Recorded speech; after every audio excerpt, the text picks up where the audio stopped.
In example 7, we're told that a marketing manager for a jeans company wishes to find a function that relates the demand D for men's jeans and P, the price of those jeans. And then we're given data that was obtained based off the price history of jeans.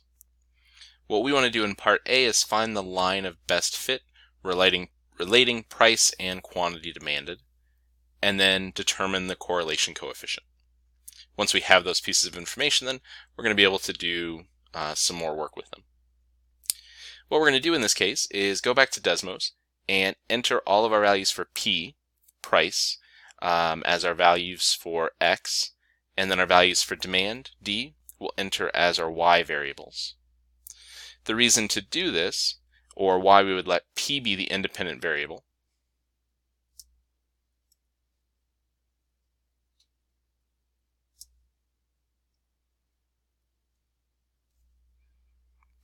because price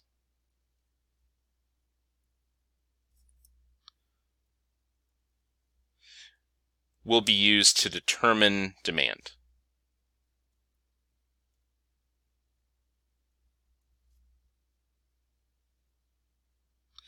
Or another way to say that is, it would make the most sense to consider price as the value that we would set. Since we can't control demand directly, we can't force people to come in and buy more, but we can control the price, so we can use that price P to impact demand. Or more generally, we want to select our X variable to be the variable that we'll use to make a prediction about the other variable. I've gone ahead and already typed this value, typed these values into Desmos so that we can see our scatter plot. And again, based off the last example, my window isn't set very well, so I can either use the plus and minus buttons to zoom in to get a better fit, or what I can do is use that wrench icon to change my X and Y values. So for instance, my smallest X value is 19, so I could start this graph off at 0, and it looks like my largest X value is 29, so I could go a little bit above that and say a value of 35. My Y values, you could say, look at 0 all the way up to 70, which is a little bit larger than our highest value for Y. And that just gives us a slightly better picture of our data. Now what we want to do is actually find the line of best fit, the linear equation that fits to this data. So what we want to do is generate an equation of the form y equals mx plus b that fits this data.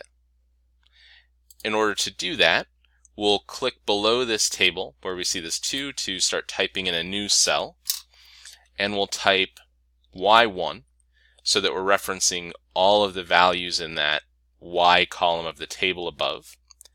And then we're going to use the tilde symbol, which is generally located right next to the 1 key on your keyboard. So pressing Shift and that button gives us that tilde symbol.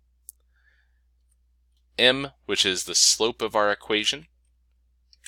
X1, which automatically gets subscripted again and references that column in our table, plus some value b. So what this generates is a line passing through our data. If we want, we can click and hold on this icon here to change the color if we want to make things coordinate if we were plotting multiple sets of data. But what we have is a linear equation, the line of best fit, passing through our data points.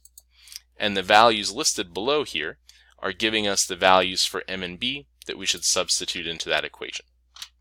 So in this case, by plugging in those values and rounding a little bit, we generate an equation, or generate the equation y equals negative 1.34x plus 83.86.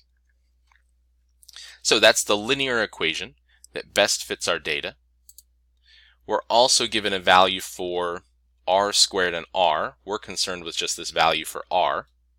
So we can also report that correlation coefficient, which in this case is negative 0.9491. Again, this corresponds to the idea that our line is a very good fit for those data points, And the negative tells us that we should see that decreasing pattern, which is exactly what we see with our graph.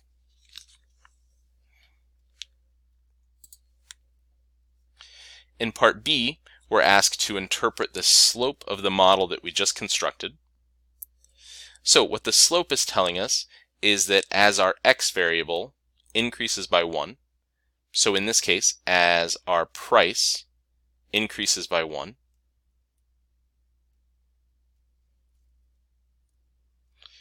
which in this case means $1, demand will decrease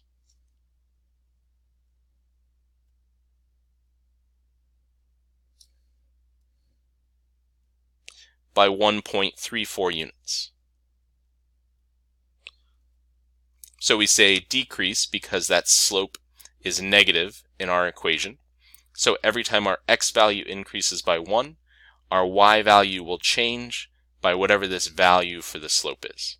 So in this case, demand, which is that y variable, will decrease by 1.34 units for every dollar we raise our price. We're asked to identify the domain of the function we constructed. If we look at our graph, and even if we zoom out, we can see that the domain, at least of this line, is unrestricted.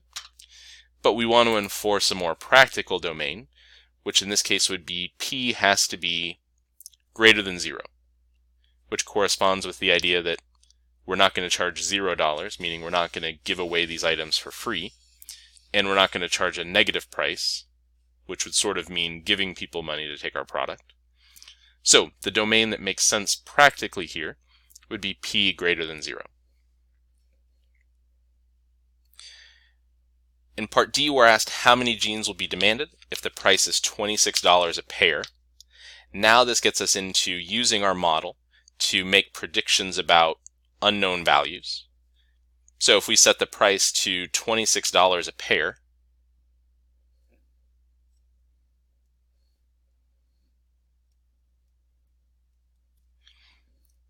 we would find that we would expect to sell 49.02 or about 49 pairs of pants.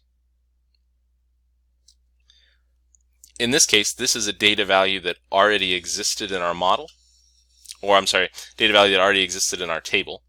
So when we had a value of $26, demand was 51 pairs of jeans. Based off our model, we see if we set a price of $26, we would expect to sell 49 pairs. So in this case, this prediction gives us a way of measuring how well our model matches up with the actual data we collected. In part E, we're asked what price we should sell jeans for if we want a demand of 65. In this case, this is a value that doesn't exist in our table. But if we plug in 65 for Y, which is our demand,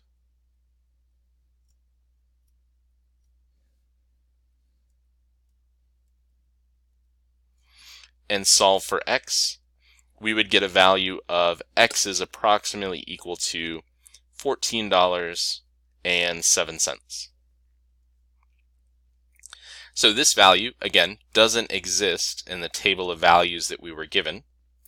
So while the problem that we have in part D helps us look at comparing our model's predictions to the real-world values we actually had, in part E now we're getting into making predictions about values we haven't seen before.